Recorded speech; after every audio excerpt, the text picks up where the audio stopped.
Right, hello wine drinking people. Time for more of what I've had to drink yesterday, and this is our vintage Piedmont tasting. Well, we do a couple vintage Piedmont tastings every year. This is one that, I don't know, I just had a bunch of older wine I wanted to drink and share with some friends.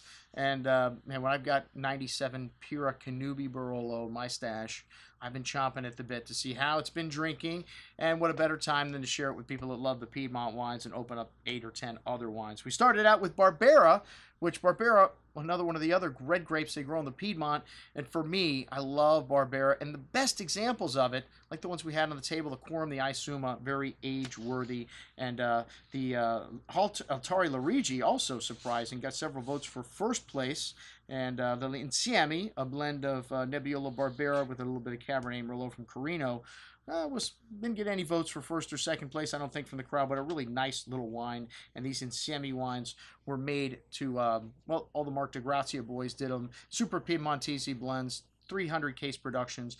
The profits went to go restore historical buildings in the Piedmont. So this wine had a lovely bouquet of dark berry fruit, nice amount of fruit still left here on the tongue, and nice tannins in this wine. You get that lovely earthiness from the Piedmont, and Barbera gives you a wonderful backbone of acidity. Nebbiolo gives you the tannins, and together these two can make a very interesting wine. Who found out with these Quorum wines? All right, the Barbera, the Brida Isuma, one of my favorite Barbera producers. This is a late harvest Barbera that's aged in barrique. This wine had a distinct mocha kind of chocolatey quality, black licorice spice, and 2000 vintage. Now very smooth the tannins here, but still had nice freshness and nice amount of spice. That cocoa powder through the finish. Excellent juice. Not my favorite Barbera, but the Quorum was on the table. This is a joint effort made by 5 producers: Giacomo Bologna, Coppo, Michele Carlo, Pernotto, Vietti, and the distiller Berta, and they're no longer making this. But this 98 may have been one of the best ever made, made under the supervision of Riccardo Cottarella, and yields were 35 hectoliters per liter, aged 10 months in French oak without filtration. This wine had a little bit of a cloudiness to it.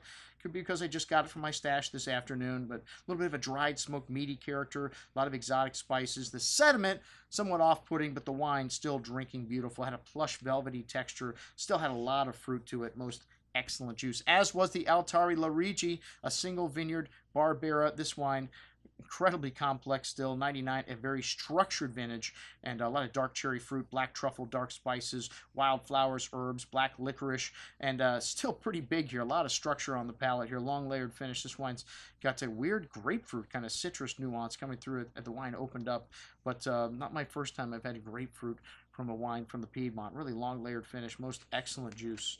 All right, and then the Barberas were up next. We had 2 Barberas, the Gaia Costa Russi, I'm sorry, Barbarescos, and then the Pellicero, both were from 96, and 2 Barolos from the 97 vintage. And you know who's going to win a Piedmont tasting?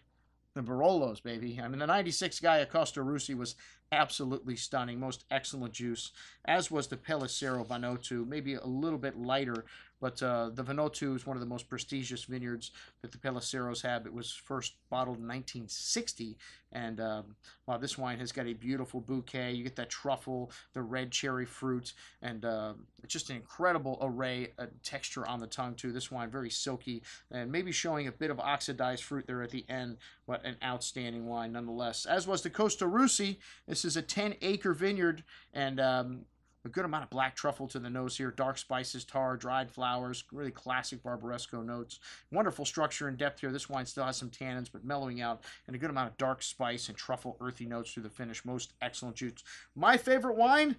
Well, the Pura Canubi, always partial to that wine. I love Kiraboskis' wine, and this wine had just an incredibly pretty nose, white truffles, red cherries, fruit, tar, dried spices, rose petals, very exotic. Maybe not as big in size as the Gaia Spirits was, but just as much complexity and volume. Killer juice, as was the Gaia Spirits. This wine is one of the greatest expressions of Barolo, located in the town of Serralunga di Alba.